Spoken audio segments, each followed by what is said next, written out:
마가복음 4장 21절에서 29절.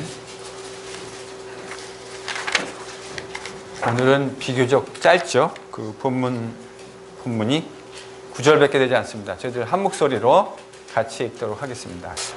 지금 예수님께서 하나님 나라에 대해서 마가복음에는 이제 처음으로 하나님 나라가 어떤 것인지 지난 시간에 이제 4장 1절로부터 20절까지 그 비유를 통해서 말씀해 주셨습니다.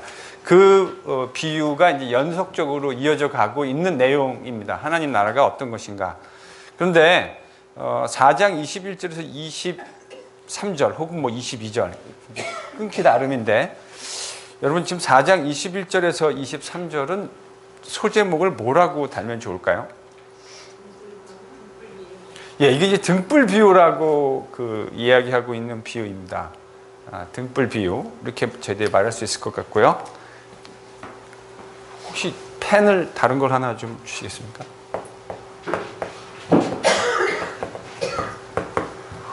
(24절에서 25절은) 타이틀을 뭘로 다룰까요? 정답은 없습니다. 뭐로 타이틀을 달면 좋을까요?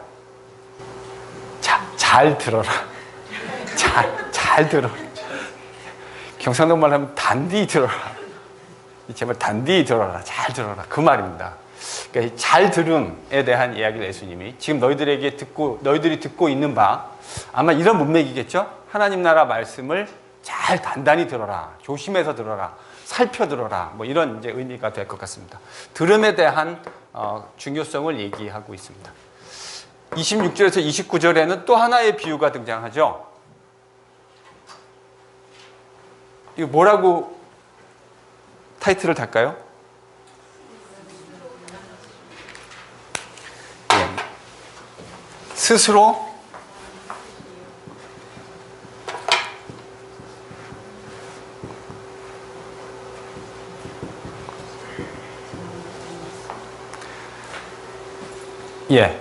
아마 이렇게 저희들이 뭐 타이틀을 좀 달아볼 수 있을 것 같습니다. 타이틀을 다는 건 의미가 어떤 타이틀을 어떻게 달았느냐가 중요한 게 아니라 의미가 어떻게 흘러가고 있는가라는 것을 저희들의 머릿속에 좀 잘 각인시키기 위해서 이렇게 달 수 있을 것 같습니다. 자, 21절에서 22절 혹은 뭐 23절까지 소위 말하는 등불 비유라고 하는 것이 등장하는데, 이 비유가 왜 등장했을까 하는 생각을 하게 만드는데, 여러분 12절을 한번, 예수님이 말씀하셨던 12절의 비유를 저희들이 한번 다시 읽어볼까요? 12절이요. 4장 12절 같이 읽습니다. 시작.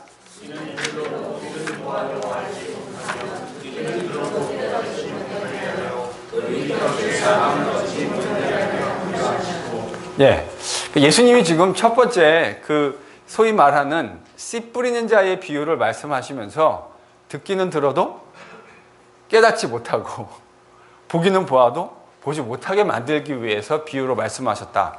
이렇게 말씀하셨어요. 그러니까 이제 여러분이 이 말씀을 읽으면 예수님이 왜 돌이키지 못하게 만드실까? 이제 이런 저희들이 의구심을 가지게 되잖아요.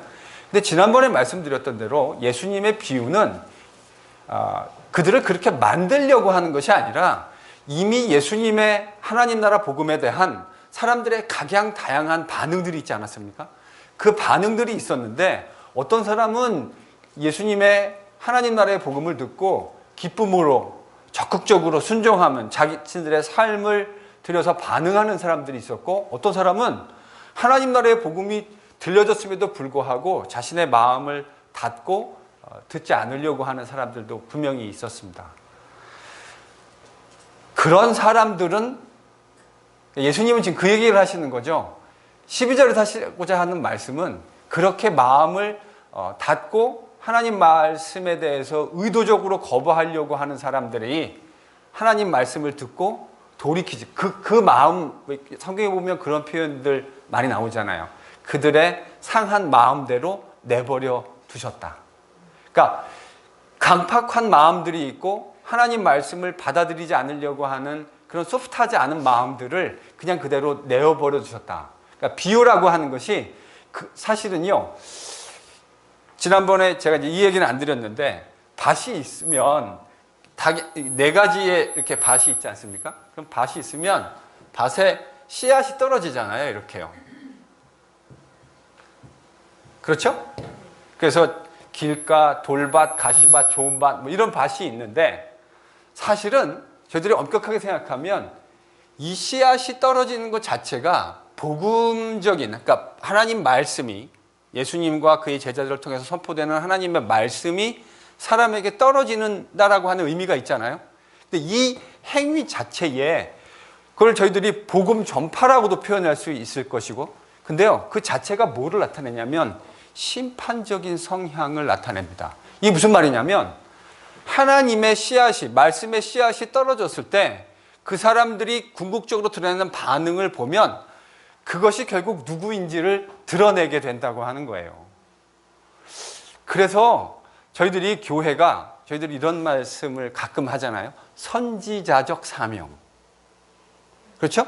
교회가 세상에 대해서 선지자적 사명을 가지고 있다.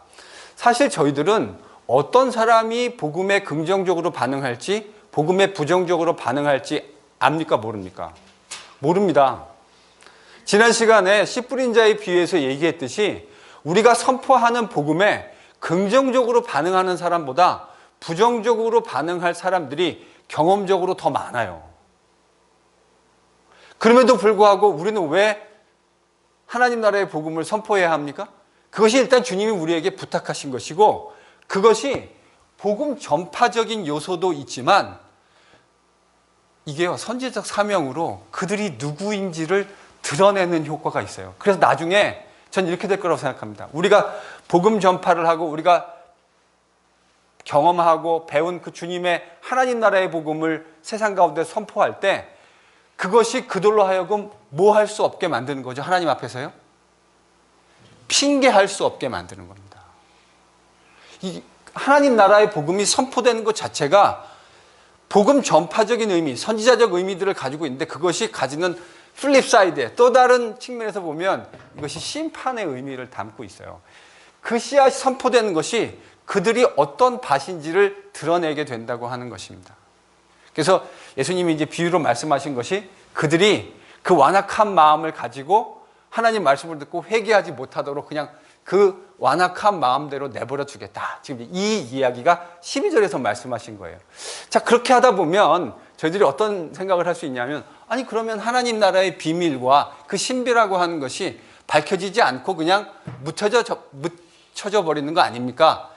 아마도 21절에 등장하는 등불 비유는 그와 같은 상황을 예수님이 염두에 두고 얘기하시는 것 같아요. 여러분, 등불을 켜서 이거 마태복음 5장의 산상수훈에도 이 이야기가 나오죠. 그러니까 저희들이 뭘 알 수 있냐면 예수님이 같은 내용의 이야기를 매우 다양한 컨텍스트에서 여러 번 하셨다고 하는 것을 저희들이 기본적으로 상정할 수 있게 됩니다. 그도 그럴 법한 게, 여러분 마태복음 5장부터 7장까지를 저희들이 뭐라고 부르죠? 마태복음 5장부터 7장까지를 산상수훈이라고 얘기합니다. 왜냐하면 마태복음 5장 1절에 예수님이 산에 올라 앉으시니 제자들이 나아온지라 입을 열어 가르쳐 가라사대, 이렇게 해가지고 산상수훈이 시작된다고요. 근데 여러분 7장 다 끝나고 예수님이 어떻게 하시죠? 산에서 내려오십니다. 그러니까 마태는 지금 5장부터 7장까지 그 행해지고 있는 예수님의 가르침, 이것이 어디에서 수행된 것이라고 서술하고 있는 거죠? 산 위에서요.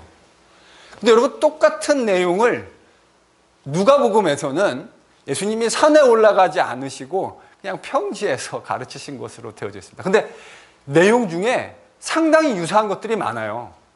물론 워딩 자체가 slightly modified 된 것들이 보이기는 하지만 기본적으로 마태복음의 산상수훈과 누가복음의 평지수훈이라고 하는 그 이야기들이 매우 유사한 것들이 많아요. 그 무슨 말이냐면 예수님이 다양한 세팅에서 다양한 방법으로 여러 차례 비슷한 말씀을 많이 말씀하셨을 것이라고 하는 것을 저희들로 하여금 생각하게 합니다.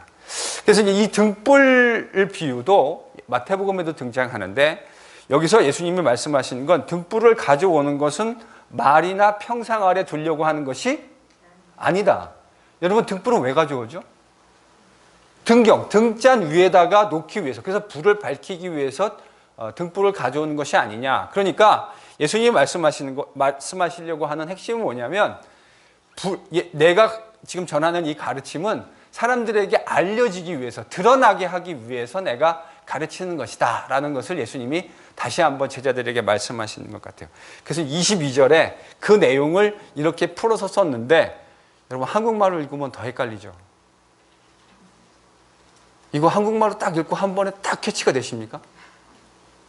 22절 한번 읽어볼까요? 이 말이 왜 이렇게 어렵냐면, 이게요, 원어가 어려워요. 원어가 어려우면 그걸 영어로 번역하는 것도 어렵게 번역이 되고요. 또 한국말로 번역한 것도 어려워요. 여러분 이거 쉬운 말로 우리가 딱 한 번에 들어올 수 있는 말로 하면 어떻게 번역하면 좋을까요? 숨긴 것은 드러나게 되어 있고 감추인 것은 나타나게 되어 있다. 이렇게 번역하면 한 번에 읽고 딱 그냥 알아듣는데, 드러나지 않고는 숨긴 것이 없고 나타내려 하지 않고는 감추인 것이 없다. 여러분 이래서 번역은 다시 잘 해야 돼요. 성경 왜 번역을 한 번 하면 됐지 뭐 그냥 쭉 밀고 나가지 뭘 자꾸 번역하냐. 여러분 언어라고 하는 건 사회성이 있잖아요. 그렇죠? 그래서 여러분들 여기 지금 벌써 연세가 지긋하신 분들은 여러분들이 어리셨을 때 사용했던 용어들을 지금 안 사용하는 것들도 꽤 많이 있잖아요. 그리고 우리가 나이가 들어가면서 새롭게 배우게 된 언어들도 되게 많잖아요. 그러니까 사실 성경은 우리에게 하나님의 말씀을, 그 진리를 커뮤니케이션하기 위해서 주어졌는데, 시간이 오래 지나다 보면 그 문자를 해독하는데 또 다른 노력이 많이 필요하다고요. 그러니까 저는 그래서 이런 건 좀 다시 번역을 좀 해야 될 것 같아요. 왜 이거를 개정이라고 했는데 왜 이렇게 번역했는지 좀 답답해요. 어떻게 하면 좋다고요? 숨긴 것은 드러나게 되어 있고 감추인 것은 나타나게 되어져 있다. 예수님이 지금 그 말씀 하시려는 거라고요. 등불 비유랑 딱 맞아떨어지잖아요. 내가 감추려고 얘기하는 것이 아니라 그 진리를 밝히 드러내려고 한다. 이제 그 얘기를 예수님이 하신 겁니다. 그러면서 23절부터 25절은 뭐라고 말씀하시는 거죠? 그러니까 이제부터 귀 열고 단단히 들어라. 이렇게 말씀하신 겁니다. 단단히 들어라. 이렇게 말씀하시는 거예요. 여러분 24절을 보면, 여러분 24절 이것도 어디서 들었던 기억이 있지 않으십니까? 24절 한번 읽어보실래요? 예수님이 단단히 들어라, 잘 들어라 이렇게 말씀하시면서 24절 이렇게 말씀하셨습니다. 여러분 24절에 등장하는 너희의 헤아리는 그 헤아림으로 너희가 헤아림을 받을 것이다 라고 하는 마가복음의 말씀은 우리가 다른 복음서에서도 봤던 내용 아닙니까? 어디냐면요, 여러분이 딱 찍지 못하실 수도 있을 텐데 마태복음 7장 2절입니다. 산상수훈에 예수님이 하셨던 말씀 가운데 한번 찾아보실까요? 마태복음 7장 2절.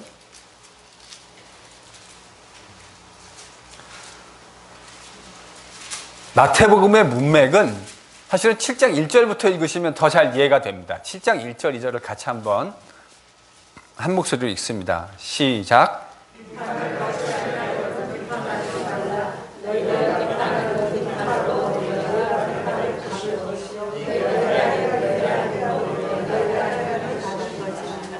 그러니까 너희가 헤아리는 그 헤아림으로 헤아림을 받을 것이다. 그래서 헤아림이라고 하는 거는요, 그 도량형으로 자를 가지고 메저링하는 것을 지금 나타내는 말입니다. 그러니까 너희들이 측량하는, 너희들이 지금 판단하는 그 헤아림, 메저링하는 것으로 너희들이 동일하게 메저링을 당하게 될 것이다. 그래서 그 문맥에서는 무슨 의미로 쓰인 거죠? 비판하지 말아라. 다른 사람에 대해서 네가 함부로 비판하지 말아라. 여러분 우리가 살다 보면 이런 경험할 때가 있지 않습니까? 어떤 일을 보고 막 흥분했어요.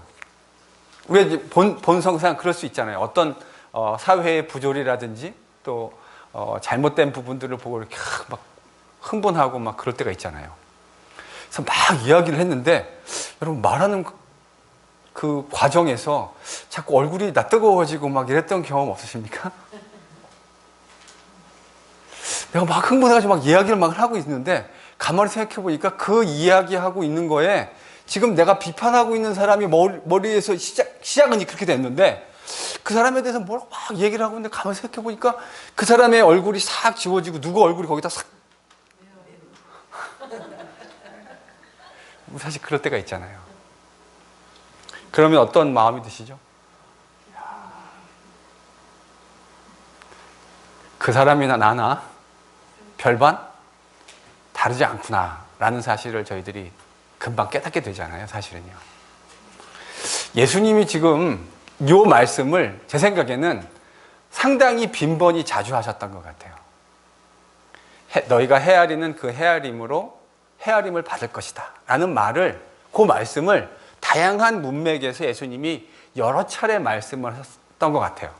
근데 마태는 그걸 어떤 맥락에서 기록을 했냐면 비판하지 말라는 맥락에서 그 말씀을 기억했던 것 같아요. 그래서 그걸 기록했고, 마가는 어떤 맥락이죠? 비판하는 것이 아니고 잘 들어라. 잘 들어라. 단단히 잘 들어라. 들을 때 저희들이 마음속에, 그러니까 예수님의 이 말씀은 아마 이런 맥락이 아니었을까 싶어요.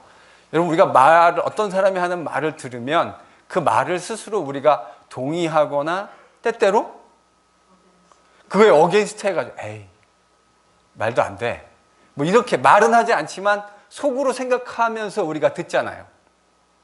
그렇죠? 그래서 설교할 때도 목사님들이 설교하면 그거 여러분들이 그냥 다 듣는 게 아니고 사실은 걸러내면서 들으시잖아요. 받을 건 받고 아닐 건 말고. 예, 사실은 그건 어느 누구나 다 마찬가지입니다. 세상에 어떤 누구도 있는 그대로를 다 받는 사람 없어요. 다 해석이라고 하는 과정을 통해서 받아들이고, 그 해석이라고 하는 것을 내가 들으면서 사실은 스폰테이니어스하게 우리가 그 말을 들으면서 강의를 듣거나 아니면 설교를 듣거나 뭐를 듣거나 그 이야기를 들으면서 우리는 해석하면서 듣게 되어져 있습니다. 그래서 내 해석하고 다르면 발로 척 밀어내고 내 해석에 맞으면 받아들이고. 근데 사실요, 진짜 큰 깨달음은 여러분 언제 오냐면 나는 그렇게 한 번도 생각해 본 일이 없는데 그 말에 설득당할 때. 여러분, 진짜 큰 깨달음은 그런 때 오는 거죠. 나는 한 번도 그런 일을 그렇게 이해해 보려고 노력해 본 적도 없고 생각해 본 적도 없는데, 근데 그 말을 잘 듣다 보니까 그 말에 설득돼 가지고 넘어갔을 때, 여러분 이때 진짜 큰 깨달음이 오는 거 아닙니까? 예수님이요 지금 잘 들으라는 거예요. 그러니까 어떤 사람은 예수님이 하시는 말씀을 듣고 예수님이 하는 가르침, 그의 사역을 보면서 귀신 들렸다고 해석한 사람도 있었잖아요. 그러니까 잘 해석해서 잘 들어라, 단단히 잘 들어라. 그 이야기를 예수님이 입버릇처럼 많이 사용하셨던, 너희의 그 헤아림으로 너희가 헤아림을 받을 것이다 라고. 그러니까 마태의 문맥하고는 조금 똑같은 말이지만, 여러분 똑같은 말이 어떤 문맥에 들어가느냐에 따라서 조금 다양하게 뉘앙스가 발전될 수 있잖아요. 그러니까 저는 그런 의미를 예수님이 말씀하신 것이 아니겠는가 하는 생각을 합니다. 자, 그래서 이제 26절 다시 예수님이 두 번째 비유의 말씀으로 건너가십니다. 두 번째 비유는 스스로 잘하는 시. 이 비유는 마태, 마가, 누가, 요한복음 가운데 마가복음에만 나오는 비유예요. 근데 예수님이 지금 26절을 보시면 하나님 나라를 뭐에다가 비유하셨습니까? 사람이 씨를 땅에 뿌리는 것 같다. 여러분, 하나님 나라, 저희들이 이제 하나님 나라 그러면 막 이제 귀에 딱지가 좀 앉으시죠. 하여튼 이경태 목사는 입만 열면 뭐 하나님 나라래. 아니 여러분, 제가 무슨 힘이 있어서 하나님 나라를 얘기하겠습니까? 예수님이 입만 여시면 하나님 나라를 말씀하셨다고요. 여러분, 복음서를 한번 보세요. 예수님이 입만 열어서 그의 가르침에 대해서 얘기하실 적마다 예수님의 가장 다미넌트한 띠이 뭐였냐면 하나님 나라였어요. 그러니 제가 누구의 종이죠? 예수님의 종이잖아요. 여러분은 누구의 종이세요? 여러분, 예수의 종은 우리의 주인이 하는 말을 따라하는 사람들입니다. 그 가치관으로 무장한 사람들이 예수의 제자들입니다. 그러니까 하나님 나라에 대해서 제가 이야기하는 것이 과한 얘기입니까? 아니면 당연한 겁니까?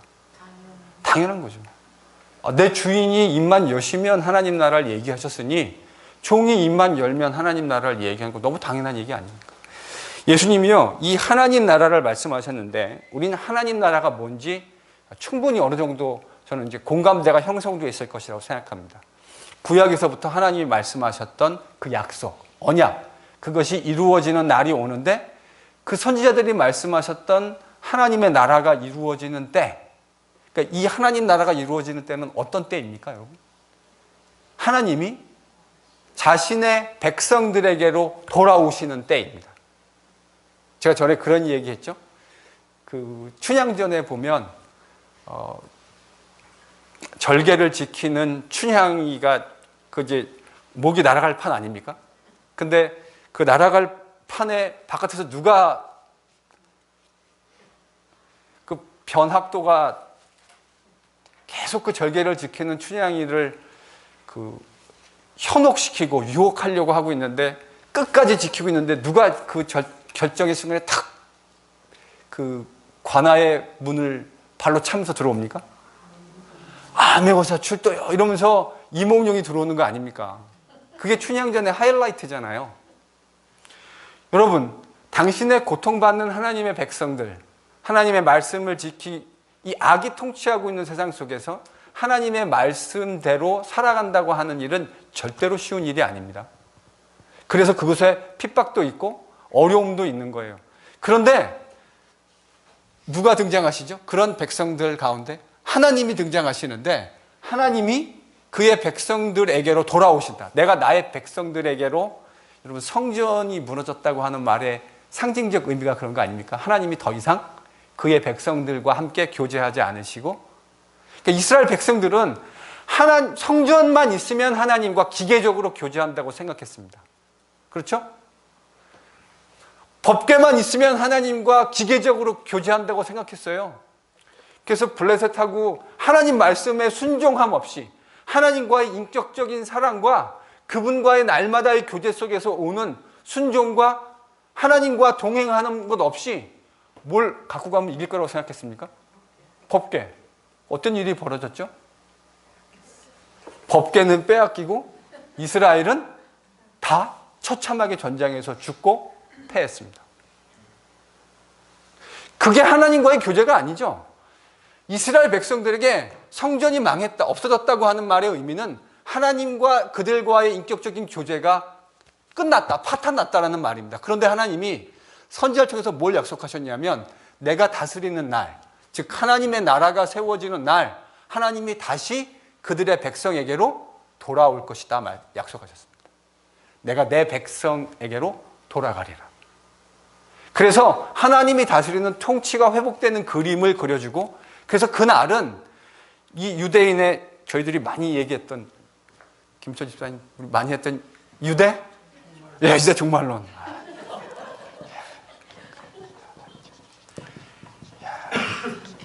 이 컨셉 하나를 우리가 세워하기 위해서 지금 1년이 넘게 걸렸습니다. 유대 종말론. 유대 종말론이라는 말의 의미가 그런 거예요. 하나님이 약속하신, 선지자를 통해서 약속하신 그 하나님이 그의 백성에게로, 그 패역한 백성, 하나님의 언약을 거역한 백성, 그러나 하나님의 신실하심 가운데 그의 약속이 파괴되지 아니하시고 하나님이 그의 백성에게로 다시 돌아와서 그 신실하신 언약을 이루어 가시는 바로 그날. 그날은 누가 이스라엘 가운데 왕으로 선포되시는 날입니까? 이스라엘의 신 야훼 하나님께서 온 백성의 왕으로, 이 피조세계의 왕으로 등극하시는 인아규레이션 데이입니다. 그게 무슨 날이라고요? 그게 하나님 나라가 이루어지는 날입니다. 자, 그러니까 여러분, 그 하나님 나라가 이루어지는 날은 어떤 날일까요?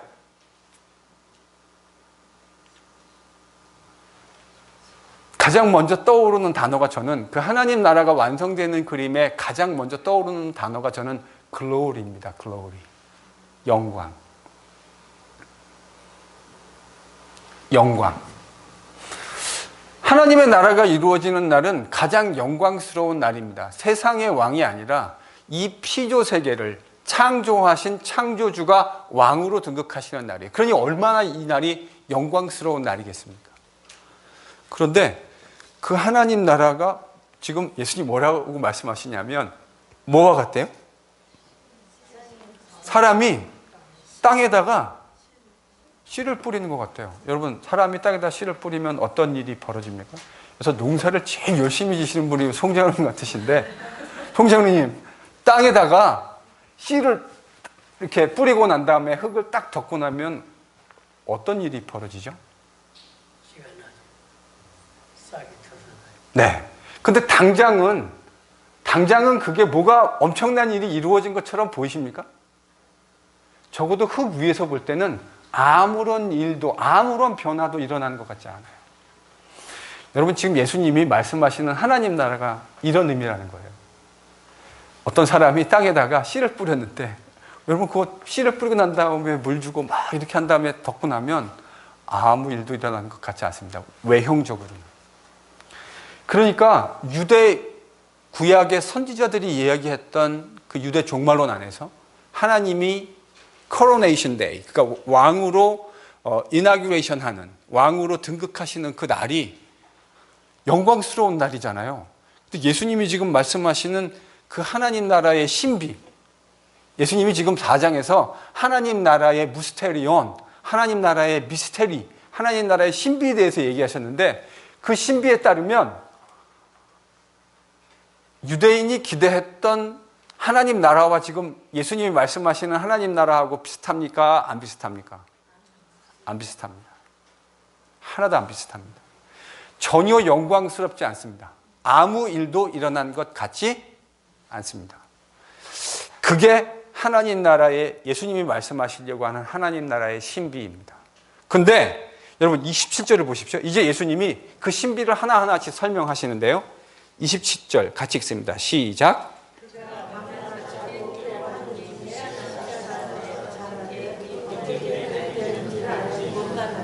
자, 여기서 여러분, 우리가 좀 주목해봐야 할 그 표현이 하나 등장하는데, 그 씨가 어떻게 된대죠?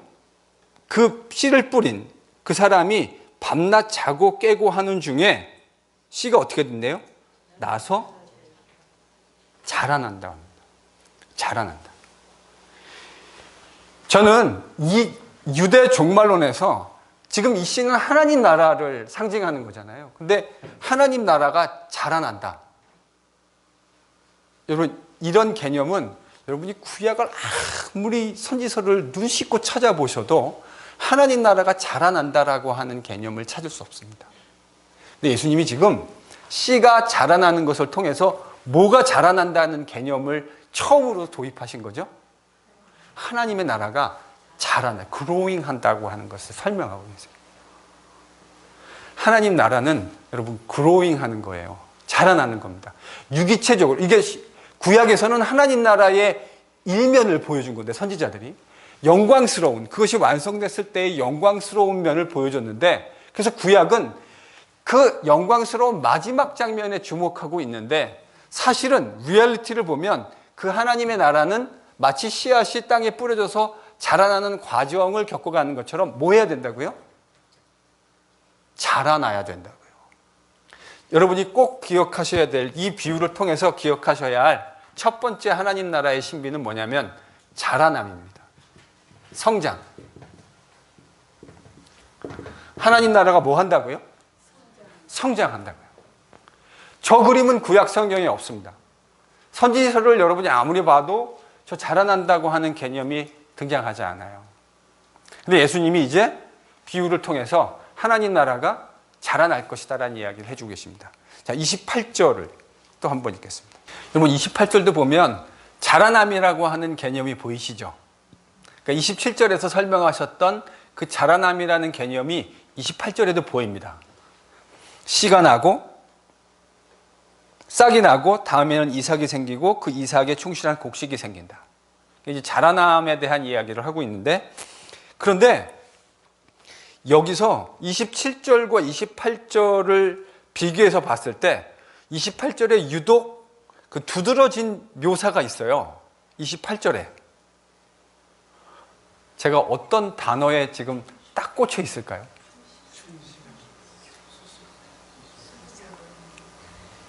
지금 두 개의 견해를 나누고 있습니다. 충실한 란 단어에 제가 꽂혔을 것이다 라고 생각하시는 분이 있고, 스스로란 단어에 제가 꽂혔을 것이다. 스스로입니다. 지금 여기서 27절과 28절을 잘 대비해 보시면 뭐가 강조되어 있냐면, 사람은 알지 못해요. 뭘 알지 못하죠?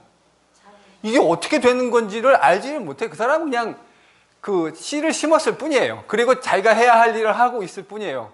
근데 이게 어떻게 이렇게 됐는지 그 신비에 대해서 이 사람 알고 있습니까? 모릅니까? 전혀 모릅니다. 농사 지으시는 송장님, 농사 지으시면 그냥 농부로서 해야 할 일만 열심히 하시는 거죠. 그렇죠? 그러면 농부가 해야 할 일을 하면 그냥 알아서 잘하는 거잖아요. 그거를 어떻게 설명할 수가 없잖아요. 어떻게 해가지고 이게 뭐 씨가 발화가 되고 이게 어떻게 싹이 나고 이걸 다 일일이 우리가 설명해낼 재간이 없잖아요. 그냥 그렇게 되는지 알고 있을 따름입니다. 지금 28절에서 예수님이 말씀하시는 건, 그러니까 여러분, 주도권이 사람에게 있는 겁니까? 아니면 땅에 있는 겁니까? 땅이 있다고 하는 것이 너무 분명하죠. 땅이 스스로 열매를 내게끔. 그러니까요, 저는 여기서 땅이라고 지금 말했지만 사람과 하나님 나라의 일을 해가고 있는 우리를 여기에 대입해 보면, 여러분, 하나님 나라의 사역의 강조점은 사람에게 있는 겁니까? 아니면 하나님에게 있는 겁니까? 말할 것도 없이 하나님에게 있습니다. 지금 여러분, 우리가 사도행전을 묵상해 오고 있잖아요. 그래서 지금 저희들이 11장, 12장, 13장, 이번 주간 이제 저희들이 그렇게 읽었던 것 같은데, 그러면 11장에 보면 이제 안디옥 교회가 탄생하는 이야기부터 시작해서 오늘 저희들이 읽은 본문, 내일 아침에 읽을 본문들은 안디옥 교회가 최초로 선교사를 파송하는 그 이야기와 관련된 내용들이 등장합니다. 여러분, 면밀히 잘 읽으시면 사람들이, 그래서 저희들이 사도행전을 혹은 성령행전이라고도 흔히들 이야기하잖아요. 근데 사람들이 그 안에 분명히 사역을 하고 있는데 그 사람들 뒤에서 역사하시는 손이 있죠. 느껴지십니까? 사도행전을 읽으면 사람들이 분명히 역사하는데 그 주도권이 누구에게 있다고 하는 것이 분명해집니까? 성령님께. 그래서 안디옥 교회도 바나바와 바울을 따로 세우라고 하는 누구의 명령에 순종했습니까? 성령의 명령에. 여러분, 그 명령이 쉬운 명령이었겠습니까? 어려운 명령이었겠습니까? 왜 어렵다고 생각하시죠?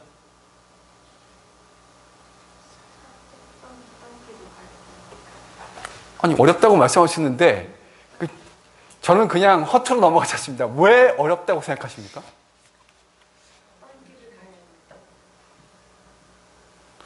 지금 누구하고 누구 세운다고요? 바울하고 바나바를 뭐로 세우겠다는 거죠?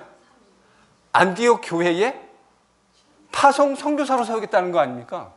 근데 여러분, 안디옥 교회가 어떻게 해서 생겨났고 그 가운데 바울과 바나바라는 사람이 안디옥 교회에서 어떤 일을 했는지를 아신다면 바울과 바나바를 선교사로 파송한다는 일이 쉬운 결정이었겠습니까? 어려운 결정이었겠습니까? 당연히 어렵죠. 감이 잘 안 오시나요? 제가 좀 부연 설명을 좀 할까요? 안디옥 교회라고 하는 것은 스데반의 순교 이후에 흩어진 유대인들, 헬라파 유대인들이 세운 교회입니다. 그들이 구브로나 베니게를 다녀가면서 안디옥에 이르러서 원래는 유대인들에게만 전도를 했습니다. 그러다가 안디옥에서 어떤 사람들이 헬라인들에게도 드디어 복음을 전파하기 시작합니다. 그래서 뭐가 만들어졌죠? 안디옥 교회가요. 그래서 그 이야기가 누구에게 귀에 들렸습니까? 예루살렘에 있는 사도들과 예루살렘 교회 성도들에게 그 얘기가 들렸습니다. 그러니까 예루살렘 교회는 민감할 수밖에 없었잖아요. 베드로 사건을 통해서 이방인들도 복음을 믿었다고 하는데 율법을 지켜야 되는데 안 지키는 사람들이잖아요. 그러니까 이제 민감할 수밖에 없었던 거죠. 그래서 누구를 파송합니까? 바나바라는 사람.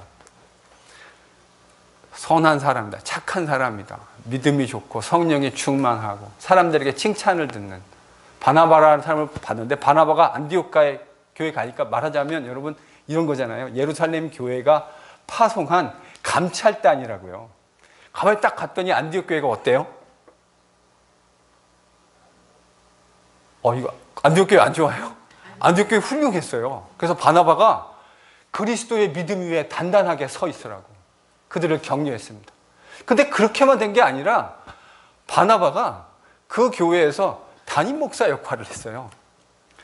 하나님 말씀을 잘 가르쳐. 이 사람이 무슨 사람이냐면 권위하는 사람. 여러분, 권위한다는 말의 의미가 다양한 의미로 번역될 수 있다는 거 아시죠? 그렇죠? 권위한다는 게 위로한다는 의미도 될 수 있고 다른 사람들을 잘 격려해서. 그러니까 여러분, 이것만큼 중요한 리더의 퀄리티가 어디 있습니까? 여러분, 일단 담임 목사는 좀 따뜻한 사람이어야 돼요. 뾰족뾰족한 사람들은 힘들어요. 그런 사람들은 다른 사람을 잘 위로하고 권위할 수 없어요. 그러니까 심퍼테릭한 마인드가 잘 형성돼야 돼요. 다른 사람들의 이야기를 들었을 때 그게 정말 힘든 일이겠구나. 공감의 능력. 요즘 사회에서 그런 말 많이 하죠. 공감의 능력. 그러니까 제가 볼 때 바나바는 그런 사람이었던 것 같아요. 공감의 능력. IQ가 좋은 것보다는 EQ가 훨씬 더 탁월했던 사람인 것 같아요.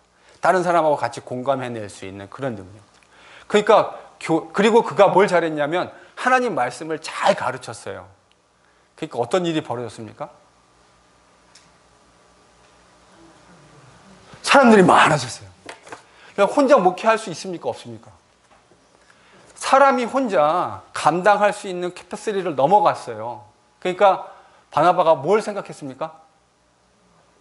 내가 아는 친구인데 사울, 이 바울 친구, 이 참 신실한 정말 아름다운 모습 아닙니까? 하나님 나라를 혼자 독점적으로 이루어가는 것이 아니라 함께 같이 동역자와 함께 이루어가는 하나님의 나라. 그래서 다소에서 사역하고 있는 바울 찾아가가지고 설득한 거 아닙니까? 나랑 같이 사역하자. 어디서? 안디옥에서. 내가 담임 목사 할 테니까 너 와서 뭐 해라? 부목사 좀 해라. 그래가지고 부목사 청빙해가지고 안디옥 교회 데려온 거 아닙니까? 그래서 담임 목사 바나바, 부목사 바울, 그래가지고 1년여 동안 성도들과 함께 열심히 하나님 말씀 가르치고 서로 세우고 하는 일들이 일어나니까 안디옥의 사람들이 더 많아졌어요. 그래서 그들이 무시로 기도하고 금식하며 하나님을 예배하는 이 신실한 삶을 살아가는데 어느 날 문득 성령께서 안디옥 교회에 뭐라고 말씀하셨냐면 그들이 금식하고 기도하고 있는데 바나바와 바울을 따로 세워라. 내가 그들에게 지시할 일이 있다. 그래서 지금 뭐로 보내는 거예요? 기독교 최초의 선교사 파송 아닙니까? 안디옥 교회에. 예를 들어서 이게 가정이지만 제가 담임 목사로 왔는데 사역이 잘 됐어요. 우리가 잘 돼가지고 성도가 막 늘어나기 시작했습니다. 좋은 소문도 나고 NHPC 갔더니 성도들이 표정이 많이 달라졌다 그러더라. 거기 말씀도 좋다 그러더라. 성도들이 너무 행복해 한대더라. 그러면 어떤 일이 벌어지는 거죠? 잘 모르시나 보죠? 그러다 보면요 성도들이 그냥 자연스럽게 왜 그러냐면 이 사람이 하는 일이 아니고 성령이 하시는 일이기 때문에 주도권이 성령이 가지고 계시다고요. 그래서 잘 보세요.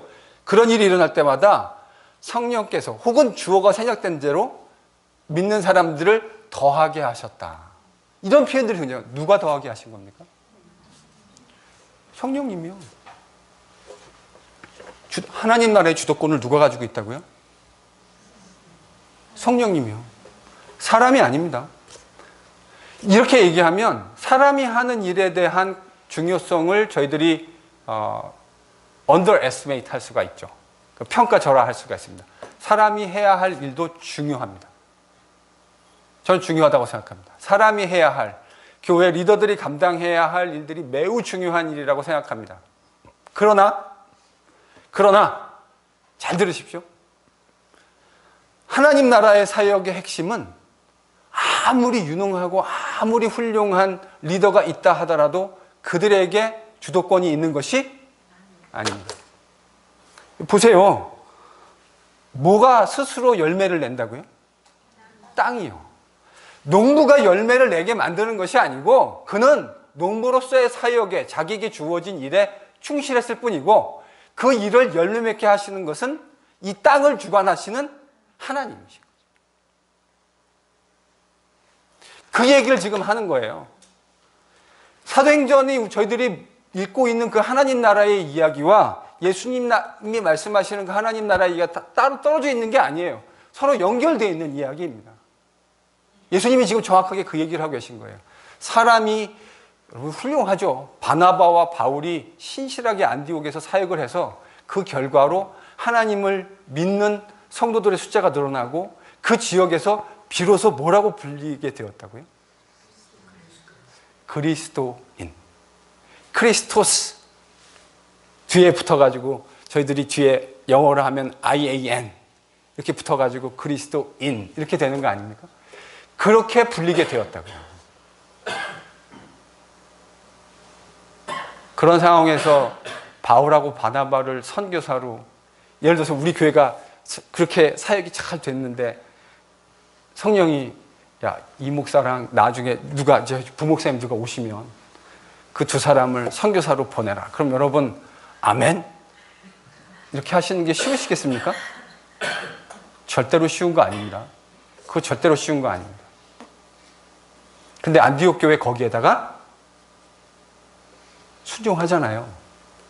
성령님이 하시는 말씀에 순종하잖아요. 여러분 저희도 그런 교회가 되었으면 참 좋겠습니다. 사람의 목소리가 우선되는 교회가 아니라 우리가 우리 안에 이게 성령의 뜻이구나라고 되어지면 그것이 좀 힘든 일이라 하더라도 우리가 기꺼이 그것에 순종할 수 있는 그런 교회. 여러분 그런 교회 좋은 교회입니다. 맞죠? 네, 그런 교회 좋은 교회입니다. 저희가 그렇게 될 수 있기를 바랍니다. 여러분 29절에 보면 그래서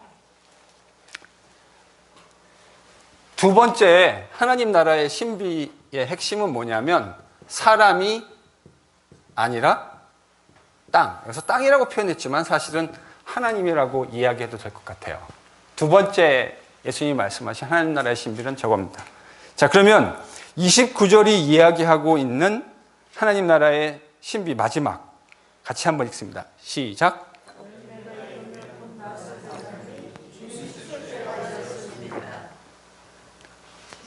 뭐를 얘기하고 있는 거죠?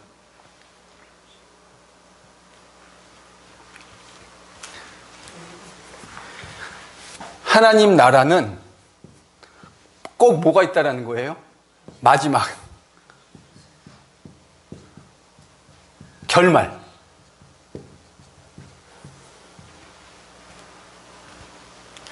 결말이 있다는 겁니다. 제가 이 성경 공부 준비하다가 어젯밤에 무슨 꿈을 꿨냐면요. 꿈을 하나 꿨는데요. 제가 보통 그런 꿈 요즘에 안 꿨는데 정말 오래간만에 한 10여 년 만에 꿈을 꾼 것 같습니다. 어떤 꿈을 꿨냐면 여러분도 혹시 그런 꿈 꾸시나요? 다시 대학으로 가가지고 시험 보는 꿈. 남자들은 다시 군대에 끌려가는 꿈을 종종 꾸곤 하는데 제가 어제 대학 강당에서 시험 보는 꿈을 꿨습니다. 근데 시험을 준비가 안 됐어요. 4문제로 물어봤는데 한 문제밖에 모르겠더라고요. 그래서 3문제는 전혀 준비가 안 된 상태로 그래서 제가 그 꿈속에서 어떤 생각을 했냐면 내가 왜 시험을 보고 있지? 제가 최근 6년 동안 이그잼 테이커가 아니라 이그잼 기버였다니까요. 시험을 주는 사람이었지 시험을 보는 사람이 아니었는데 꿈속에서 제가 시험을 보고 있어요. 근데 이제 여러분 그런 느낌 아시죠? 이렇게 준비가 안 됐는데 막 시험을 봐야 되는. 제가 그런 꿈을 꿔본 적이 있어요. 설교 준비가 안 됐는데 주일이 돌아온 거죠. 여러분 그거 진짜 황당한 꿈입니다. 그런 꿈을 꾸면. 근데 여러분 그게 무슨 의미냐면 제가 그래서 오늘 곰곰이 생각해 봤어요. 내가 왜 그런 꿈을 꿨을까? 이거하고 연관이 있는 것 같아요. 왜냐하면 제가 이걸 묵상했거든요. 마지막. 결말이 있다고 하는 것. 하나님 나라가 발전되어져 가고 자라가고, 그리고 그것이 너희들에게 주도권, 사람에게 주도권이 있는 것이 아니라 하나님에게 주도권이 있다. 근데 그것이 끝이 있다라고 하는, 결말이 있다고 하는 그 사실, 그 결말을 통해서, 그 결말이라는 것이 지금 추수라고 하는 의미로 등장하잖아요. 사실은 선지서들과 계시록뿐만 아니라 이 추수라고 하는 것은 그 모든 일의 마지막, 결말이라고 하는 의미를 항상 담고 있지 않습니까? 하나님 나라가 그 결말을 담고 있다는 거예요. 이게 그냥 이렇게 자라나고 끝나는 것이 아니라 그것을 추수하고 그것이 최종적으로 랩업돼서 결말, 큰 대단원의 결말을 맺는 날이 있다. 지금 예수님이 하나님 나라에 대해서 그 이야기를 하고 계신 겁니다. 자라남, 성장에 대한 이야기, 주도권에 대한 이야기, 그리고 그 하나님 나라의 결말에 대한 이야기. 제가 오늘 이 말씀을, 하나님 나라에 대한 말씀을 여러분과 이 스스로 자라는 씨의 비유를 가지고 이야기하면서 이게 우리의 문맥 속에서, 우리의 성도로서의 생활과 교회 생활에서 어떤 함의를 가져야 되는 건가를 여러분과 같이 나누면서 이런 생각을 했습니다. 여러분, 하나님 나라의 사역, 저희들은 주도권이 누구에게 있다고 말씀드렸습니까? 철저하게 하나님에게, 성령께 이 사역의 주도권이 있습니다. 그래서 저희들은 성령이 인도해 가시는 그 세밀한 음성을 잘 듣기 위해서 노력해야 합니다. 왜냐하면 이 일은 저희의 일이 아니라 성령이 하시는 일이기 때문에요. 그런데 그 일이 결코 우리가 해야 할 일의 중요성을 경감시킬 수 있습니까? 없습니까? 없습니다. 여기에 주도권이 하나님께 있다고 하는 사실이 너무 분명하게 부각되어 있기는 하지만, 농부가, 여기선 사람으로 표현됐는데, 사람이 해야 할 일을 반드시 잘 해야 합니다. 그리고요, 저는 이 비유를 저에게 적용시킬 때 어떻게 적용시키냐면, 씨를 뿌리고 난 다음에 아무 일이 안 일어나는 것 같은 상황이 발생하잖아요. 그렇죠? 그러면 그 순간이 사람들에게 있어서 되게 견디기 힘든 시간인 것 같아요. 하나님이 원하시는 대로, 그분이 원하시는 대로 사역을 잘 감당하는데 빨리빨리 뭐가 일어나면 좋겠다 생각을 사람이면 누구나 다 하지 않습니까? 근데 예수님은 물론 그 당시 사회가 농경사회이기도 했지만 하나님 나라의 사역을 비유로 들면서 매뉴팩처링이 아니라 파밍이라고 하는 컨셉으로 설명하고 있다는 것을 저희 좀 생각할 필요성이 있을 것 같아요. 이건요, 빨리 제조업처럼 뭘 만들어내는 것이 중요한 게 아니라 그렇게 하나님이 원하시는 일들을 감당해내고 진득한 기다림, 인내. 그 속에서 어떤 일이 이루어지는 겁니까? 여러분, 그 인내의 과정 속에서 우리가 인간으로서, 사람으로서 하나님의 사역자로, 주의 종으로 해야 할 일들을 감당하고 난 다음에 그 다음에 뭐가 필요하죠? 인내가 필요합니다. 인내는 그런 의미에서, 이런 큰 관점에서 어떤 시간이라고 우리가 규정할 수 있습니까? 하나님의 신비한 일들이 일어나는 무르익는 시간입니다.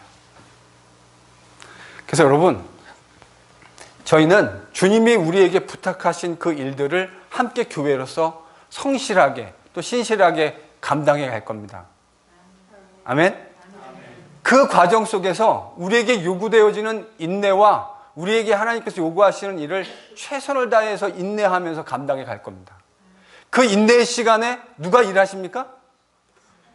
밤낮 자고 깨는, 농부로서 해야 할 일들을 감당하면서 밤낮 자고 깨는 그 일 과정 속에서 싹도 나고 이삭도 나고 열매 맺히는 일들이 일어나게 될 겁니다.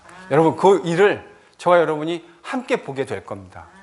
그 일을 위해서 함께 복음의 사역, 이 주님이 가르쳐 주신 스스로 자라나는 씨의 비유를 통해서 하나님이 하시는 일에 대해서 기대할 수 있는, 또 그것에 합당한 노력과 최선의 그 종으로서의 경주를 다할 수 있는 저희들이 될 수 있기를 바라고, 주님이 우리에게 요구하시는 그 인내의 시간 속에서 아름답게 하나님 나라의 일들이 이루어져 가기를 함께 기대하겠습니다. 기도하죠.